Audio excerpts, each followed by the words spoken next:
Welcome back to The Deep Dive, where we take a monumental life, an absolute mountain of source material, and distill it into the essential insights you need to understand the history of a cultural phenomenon.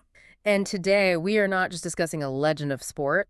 We are really talking about a man whose influence spilled over into media, commerce, philanthropy, and even aviation. He was a figure so globally loved and influential that he really only needed one nickname. The king. Exactly. Yeah. We are diving deep into Arnold Daniel Palmer, born in 1929, and leaving us in 2016. It's hard to overstate his importance because, as our sources repeatedly confirm, he was one of the sport's greatest and most charismatic players, a man who truly transcended the game of golf itself. And our mission today, I think, is to explore a fundamental shift in sports history. It's about how Palmer completely transformed golf. Right. Before he arrived, our sources emphasize, golf was firmly cemented as this, elite upper-class pastime of private clubs. But Palmer changed that perception entirely. He was the force that turned it into what sources call a populist sport accessible to middle and working classes. We are going to unpack the mechanics of that shift. His raw dominance on the course, the pioneering business legacy he built, and crucially, the magnetic personality behind the charisma that drove it all. And the material we have is just vast. It covers 6 decades, everything from his humble start in Latrobe to, the founding of the Golf Channel. Wow. But what links it all is this theme of commercialization.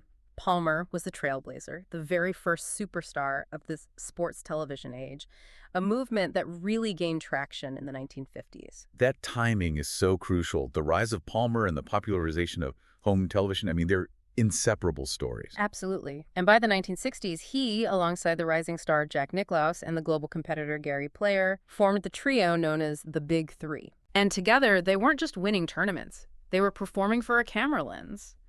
They are universally credited with popularizing and commercializing the sport around the world during that decade. So they took what was once a localized private event and marketed it into a truly global spectacle. They absolutely did. Okay, so let's unpack this transformation by starting at the beginning, because his surprisingly humble working-class origins are, I think, what made his rise so compelling. For sure. Arnold Daniel Palmer was born on September 10, 1929, in Latrobe, Pennsylvania.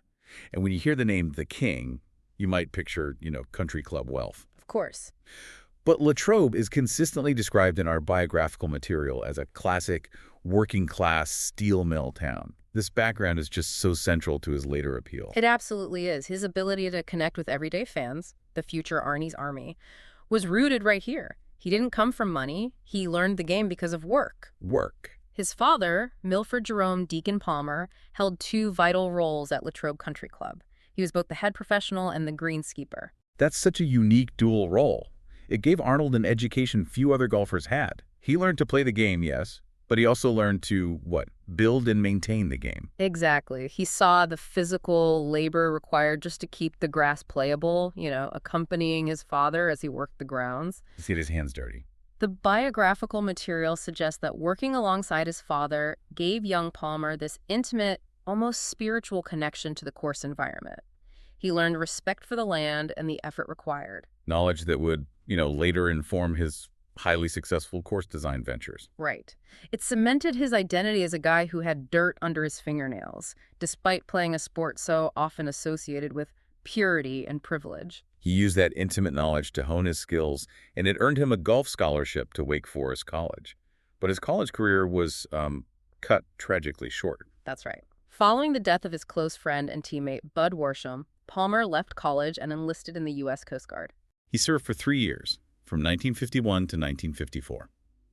What stands out to me here is the sheer dedication to his craft during a period of, national service and personal grief. And this is where we get that phenomenal anecdote that really underscores his drive. Tell us. While serving at the Coast Guard Training Center in Cape May, New Jersey, he realized he didn't have a proper practice facility. So what did he do? He built one. He personally spearheaded the project to build a makeshift 9-hole course right there on the base grounds. Imagine the commitment. He wasn't just finding a few minutes to hit balls. He was expending time, resources, influence to physically engineer a facility. All just to make sure that military discipline didn't derail his pursuit of golf mastery. It's a clear demonstration that golf wasn't just a hobby for him. No, it was an absolute non-negotiable necessity. So when his enlistment concluded in 1954, he returned to competitive amateur golf. And that's when everything coalesced into the single major event that shifted his life's trajectory. The turning point. That moment was his victory at the 1954 U.S. Amateur in Detroit. It wasn't just a win. It was a psychological milestone. Palmer later reflected on this, calling that moment the turning point in my life. So he realized he had it. He had the ability to compete and win at the highest amateur level. Which solidified his belief that he could pursue the professional game. And there's this marvelous anecdote that captures the immediate impression he made, even before he turned pro. A reporter was watching him practice. And asked the established star, Gene Littler, about this powerful young golfer who seemed to be, just abusing the ball. And Littler's response perfectly framed Palmer's immediate reputation. He said, "That's Arnold Palmer. He's going to be a great player someday. When he hits the ball, the earth shakes." The earth shakes. I mean, that line speaks volumes of the visceral, powerful, almost violent force he brought to the game. A style that was exciting and totally new for television audiences. So armed with that confidence, he quits his paint sales job, which is a wonderful detail that grounds him in the reality of the working world. Right. And he announced his intention to turn professional in November 1954. It was a very rapid transition and personally just as monumental. Right around that amateur victory at the Waite Memorial Tournament, he met Winifred Walzer. Winnie. They formed a partnership that was central to his life, marrying soon after and staying together for 45 years until her death in 1999. It's a reminder that even as his public star was rising, his personal foundation was being built. So we've established the foundation, the humble blue-collar roots, the iron-willed military service, and a powerful amateur victory. But the real story is what happened next. Right. What elevated him from a promising pro into the king was not just his swing, but his singular, unparalleled charisma and his pioneering, revolutionary approach to commercialization. Absolutely. And his rookie success was immediate. He secured his first tour win in 1955 at the Canadian Open. Which, surprisingly, only netted him $2,400. Yeah, that low purse just shows you how early we were in the commercial boom. That boom arrived fully in 1958. His win at the Masters tournament that year was the launch pad. He secured a much larger prize, $11,250. But more importantly, that victory established him as a leading star precisely when television was starting to broadcast golf in earnest. This timing is just so pivotal. Palmer was innately photogenic and expressive. Television needed dramatic personalities, and Palmer delivered. His charisma became the single greatest factor in establishing golf as a mass-market, compelling spectator sport for the emerging TV audience in the late 50s and 60s. He single-handedly solved the problem of making golf exciting to watch on a small black-and-white screen. He really did, and this transition from player to commercial powerhouse was formalized by what is, I think, arguably one of the most important partnerships in sports history. Arnold Palmer and the pioneering sports agent Mark McCormack. McCormack was a visionary. By 1960, Palmer was McCormack's very first client. And McCormack didn't just see a great golfer. He saw an intellectual property waiting to happen. He understood that in the new age of media, a player's persona was often more valuable than his tournament winnings. Absolutely. And our sources beautifully break down the criteria McCormack used. He identified 5 specific, marketable attributes that would become the blueprint for selling a sports celebrity to corporations. And this is worth dwelling on because this really is the birth of the modern athlete brand. First, his handsomeness, the classic good looks that translated so well to magazine covers and advertisements. Okay. Second, his modest background, the greenskeeper's son, making him relatable to the average American consumer. Right, the everyman. Third, his playing style. Aggressive, risky, highly emotional. He didn't hide frustration or exhilaration. It was all out there for the cameras. That emotional quality was genius marketing. You felt like you were in the bunker with him. Exactly. Fourth, his involvement in exciting, high-stakes televised finishes. Palmer guaranteed drama, which guaranteed ratings. And fifth. His simple, genuine affability, that approachable smile that made everyone feel like they knew him. So it wasn't just luck. It was a deliberate, strategic leveraging of his innate qualities. He was the common man who could achieve uncommon greatness. And that connection led directly to the explosion of his fan base, the famously loyal supporters known as Arnie's Army. Arnie's army wasn't a PR invention. It was a spontaneous phenomenon, a genuine reflection of the crowds that flocked to follow him, often composed of military servicemen and working-class families. They drove the financial growth of the tour, and we can see the tangible results. By 1967, Palmer became the first man in PGA Tour history to reach the monumental figure of $1 million in career earnings. That milestone is so much more than just a number. It underscores the massive economic drawing power he possessed. It proved that golf could generate the kind of revenue that professional sports like baseball and football were starting to see, purely through gate sales, television rights, and endorsements. The cultural shift he authored is undeniable. Golf Week put it simply but perfectly, stating, "No one did more to popularize the sport than Palmer." And they went on to say he single-handedly took golf out of the country clubs and into the mainstream. Quite simply, he made golf cool. That definition, making the game cool, that is the core of his legacy. And beyond popularizing golf in the U.S., he also played a crucial, often overlooked role in internationalizing the game. How so? Specifically through his deep commitment to the Open Championship, known widely as the British Open. Right, and why was that necessary? Before the mid-1950s, few American professionals even bothered to travel overseas to play the Open. What was the resistance? There were several factors. The travel was extensive and arduous in that era. The prize money, compared to U.S. purses, was small. Oh. But perhaps most significantly, the links courses, windswept, tight, requiring more ground game, were radically different from the manicured American courses. They felt unfamiliar and risky for the players. Exactly. But Palmer was driven by a specific historic goal. He wanted to achieve what Ben Hogan had done in 1953, win the Masters, the U.S. Open, and the British Open in a single calendar year. And he had already clinched the Masters and the U.S. Open in 1960, so he made the long journey to Scotland. And he was agonizingly close. He lost by a single shot to Kel Nagel. Oof. However, his performance shooting 4 incredible rounds, including a final round 68, electrified the British crowds. They were captivated by his aggressive, never-say-die attitude. And crucially, his subsequent back-to-back victories in 1961 and 1962 had a domino effect. They validated the trip for American pros. Palmer didn't just win, he convinced his peers that the Open was a legitimate, necessary part of the golfing calendar. The European Tour chief executive Keith Pelley later recognized this impact, calling Palmer the catalyst to truly internationalize golf. Thanks to him, the Open went from being a somewhat marginalized local British tournament in the eyes of American pros to a mandatory stop on the path to true global golfing greatness. This single decision cemented the international nature of the modern game. All because Arnold Palmer made it his personal mission to win. So now that we've covered the Cultural Revolution and the commercial engine, let's talk about the fuel that powered it all. The sheer undeniable dominance of his on-course performance. The charisma was backed up by immense, consistent talent. His statistics are absolutely staggering, and they place him firmly in the pantheon of golf legends. Palmer won 62 PGA Tour titles. 62. That puts him 5th on the Tour's all-time victory list, a list that features only the most legendary names: Sam Snead, Tiger Woods, Jack Nicklaus, and Ben Hogan. I mean, that's the company he keeps. But numbers alone don't tell the story.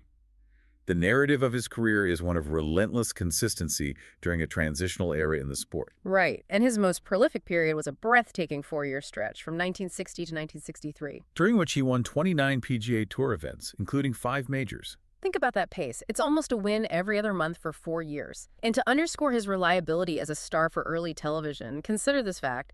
He won at least one PGA Tour event every single year, from his professional debut in 1955 all the way through 1971. So that's 17 consecutive seasons of victory. 17. That sustained excellence wasn't just about winning. It meant he was the guaranteed, reliable anchor for early sports television. Every season, Arnie was guaranteed to be competing for a title. Guaranteeing drama and star power for nearly 2 decades. He was TV's original appointment viewing for golf. He really was. And his major championship career, 7 total wins, was concentrated in this brilliant, fiery span of just over 6 years, from the 58 Masters to the 64 Masters. When he was hot, he was untouchable. Okay, so let's break down those 7 major titles because they defined his legend. Go for it. He claimed the green jacket at the Masters tournament 4 times. In 1958, 1960, 1962, and 1964. He captured the U.S. Open once, completing that feat in 1960. Right. And as we discussed, he secured the Open Championship twice, winning in 61 and 62, ensuring that tournament's enduring international status. And here's a wonderful piece of Masters trivia that speaks to the unique history of Augusta National. Oh, I like this. For all 4 of his victories there, his caddy was Nathaniel Iron Man Avery. And this was necessary because, at the time, Augusta National required all competing golfers to use the club's own caddies. So the partnership of the King and Iron Man is this unique footnote in Masters lore. Exactly. His playing style, that risky, emotional, go-for-broke approach that fans loved, often created incredible high-stakes theater. And you can see that perfectly reflected in his playoff history. Oh, absolutely. We have the data on his PGA Tour playoff record, and it's intense. He had 14 wins against 10 losses. That is 24 sudden death situations where he put his nerve to the test. The high win rate shows his clutch performance. But the sheer volume of playoffs speaks to the dramatic finishes he constantly produced. He played golf on the razor's edge. And we can highlight 2 critical pressure cooker moments. In 1962, he secured one of his most famous victories, defeating both Dow Finsterwald and the great Gary Player in an 18-hole playoff to win the Masters. An incredible win. However, that same year provided one of his most painful losses, a symbolic moment in golf history. What happened? He suffered an 18-hole playoff defeat at the U.S. Open to a rising young star named Jack Nicklaus. Oh. And that loss is often cited as the moment the dynamic of the sport began to shift, marking the beginning of the great Palmer-Nicklaus rivalry that would dominate the next decade. So Palmer's commitment to the game didn't fade as his PGA Tour dominance eventually waned. Not at all. He was eligible for the Senior PGA Tour, now the PGA Tour champions, right from his inaugural season in 1980. And he became one of the key marquee names that provided instant credibility and spectator appeal to that new tour. He wasn't just an honorary member, he was a competitor. That's right. He won 10 events on the Senior Tour, including 5 senior majors. His haul included the PGA Seniors Championship twice, the U.S. Senior Open, and the Senior Tournament Players Championship twice. And he maintained his connection to his greatest stage, making his 50th consecutive and final appearance at the Masters in 2004. He did. And his final competitive moment in 2006 at the Champions Tours Administraff Small Business Classic tells you everything you need to know about the man. He officially withdrew after playing just 4 holes because he was genuinely dissatisfied with the quality of his own play. He didn't want to be out there simply making up the numbers. Right. But here's the key detail. He played the remaining holes of the round anyway, purely for the joy of the game, but he didn't bother keeping score. A pure love of the sport, untethered from the competitive outcome. Exactly. Following that, from 2007 until his death, he took on the revered role of honorary starter for the Masters, and this allowed for that iconic reunion of the Big Three. First joined by Jack Nicklaus in 2010 and then Gary Player in 2012, bringing that legendary trio together one last time for the ceremonial first tee shots. It was a beautiful sight. The list of honors, of course, confirms his status as a national icon. An original inductee into the World Golf Hall of Fame in 1974, PGA Player of the Year twice. And his cultural dominance in 1960 led to him being named Sports Illustrated Sportsman of the Year and winning the Hickok Belt as the top professional athlete of the entire year. And his recognition went far beyond sports. He was honored with 2 of the highest civilian awards the United States offers, the Presidential Medal of Freedom in 2004. And this is significant. He was the first golfer ever to receive it. That's huge. And he followed that up with the Congressional Gold Medal in 2009. These awards reflect an impact that fundamentally shaped American popular culture. So moving beyond the trophies and the accolades, we have to transition now to the business empire, because this is where Palmer truly pioneered. Oh, absolutely. That partnership with Mark McCormack is routinely cited as the foundation of modern sports marketing. It's the origin story of the athlete as a diversified global brand. Palmer remained a high earner long after his competitive peak. I mean, our sources indicate he was still earning an estimated $30 million annually well into the late 2000s. Wow. And that fortune wasn't built on birdies. It was built on brand loyalty and the commercial infrastructure he pioneered. The nerve center of this operation was Arnold Palmer Enterprises, which manages all his licensing, endorsements, and commercial partnerships. McCormack saw that if a star could genuinely connect with the masses, the revenue potential from external deals, not just tournament winnings, was virtually limitless. And Palmer was the ultimate test case for this model. And the most universal, recognized, and perhaps most consumed product of this brand is the beverage that simply carries his name. The Arnold Palmer. The mass-produced, branded use of the mixture of sweetened iced tea and lemonade began in 2001. It's a fascinating cultural touchpoint. It's one of the few products where the name of the person is the name of the drink. I mean, the story is that the mixture originated simply from Palmer ordering it regularly at a restaurant, and when he ordered it, other patrons started saying, "I'll have an Arnold Palmer, too." It went from a personal preference to a worldwide brand, Hmm. simply through word of mouth and personal association. Incredible. And beyond beverages, his impact on the very landscape of the sport is monumental. In 1972, he formed Palmer Course Design, which later evolved into the Arnold Palmer Design Company. And this wasn't a vanity project. This was a massive undertaking. That company has designed over 300 courses globally. 300. I mean, think about that geographic scope. Courses spanning 37 states, 25 countries, and 5 continents. The only continents that don't host an Arnold Palmer design course are Africa and Antarctica. And the design work wasn't limited to the expected places either. We found a fantastic global insight about China. Right. Palmer personally negotiated the deal to build the first golf course in the People's Republic of China, Henry Fuk's Zhongshan Hot Springs Hotel Course. That demonstrates his diplomatic power and his role in truly taking golf beyond traditional borders. He also invested heavily in ownership, showing his commitment to the local golf community. He owned the Bay Hill Club and Lodge in Orlando, Florida, Which now hosts the PGA Tour's Arnold Palmer Invitational, a tournament renamed in his honor in 2007. and he never forgot his roots. He owned Latrobe Country Club, the very course where his father worked as a greenskeeper and professional from 1971 until his death. And critically, he was a driving force behind the creation and founding of the Golf Channel. This move was revolutionary. It established the dedicated 247 media infrastructure that continues to cover the sport today. Palmer was not just endorsing, he was building the ecosystem that would secure golf's future on television. This man truly was a Renaissance figure, a course designer, an owner, a media executive, a beverage mogul. And his brand diversification even stretched into the highly competitive world of automotive sales. In the early 1970s, he served as a brand ambassador for Lincoln Mercury, and he was keen on being a hands-on owner, not just a face on a billboard. So in 1974, he purchased a Cadillac dealership in Charlotte, North Carolina. And later he established Arnold Palmer Motors, a Buick Cadillac store in Latrobe, which ran successfully for 36 years until it closed shortly after his passing in 2017. Before we leave the commercial side, we have to look at a surprising piece of legal history that illustrates the challenges even a figure of his stature faced in controlling his brand. Yeah, this is a fascinating one. In 1997, Palmer and the rising star of the next generation, Tiger Woods, initiated a civil case against a company called Gotta Have It Golf, Inc. Over the unauthorized use of their images and alleged forged signatures on memorabilia. This was a landmark case in the world of celebrity image rights. Matthews, the owner of Gotta Have It, fought back, filing counterclaims that accused Palmer and Woods of various transgressions, including breach of contract. It became a protracted and expensive legal battle. And what's remarkable is the outcome.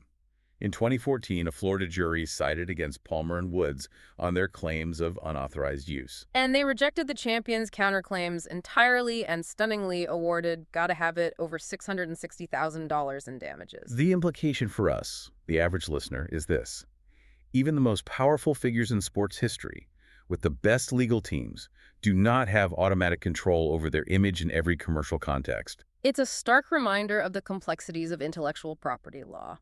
It proved that even for the king, the battle for brand protection was ceaseless and often challenging. As iconic as his competitive and commercial records are, the true measure of the king came from his personal connections, his deep commitment to philanthropy, and his surprising private passions, which grounded his high-flying life.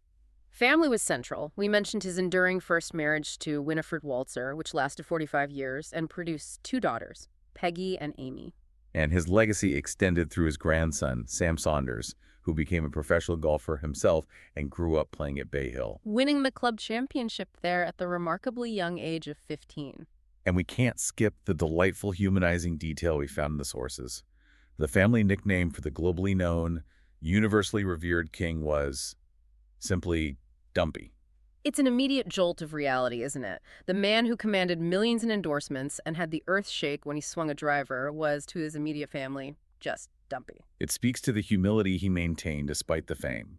After Winnie's passing in 1999, he married his second wife, Kathleen Gothrop, in 2005. But his dedication to his first wife and his commitment to giving back crystallized into his massive philanthropic work, primarily channeled through the Arnie's Army Charitable Foundation. This foundation focused specifically on helping children and youth, and its work led directly to the establishment of two major medical institutions in Orlando. The Arnold Palmer Hospital for Children and the Winnie Palmer Hospital for Women and Baby Center, the latter of which was named in honor of his first wife. That philanthropic reach resonated deeply, even within the elite community of golf. Tiger Woods, on hearing of Palmer's death, paid tribute by noting, "My kids were born at the Winnie Palmer Hospital." It's a legacy that is literally giving life in the community he helped establish in Florida. And beyond golf and charity, his greatest personal passion might have been aviation. This pursuit began, paradoxically, because of an early, intense fear of flying. He didn't avoid the fear, he conquered it by learning how to pilot the plane himself. And he became incredibly proficient. Over almost 55 years, he logged nearly 20,000 hours of flight time. In various aircraft, including jets, he flew across the globe to compete. His dedication to this passion rivaled his dedication to golf. His personal philosophy on this was clear. We found a great quote where he stated, "Next to marrying his wife, Winnie, and deciding on a professional career in golf, there's only one decision Arnold Palmer considers smarter: learning how to fly an airplane." It was a source of profound personal freedom and pride for him. And the esteem he held in his hometown due to this passion was clear.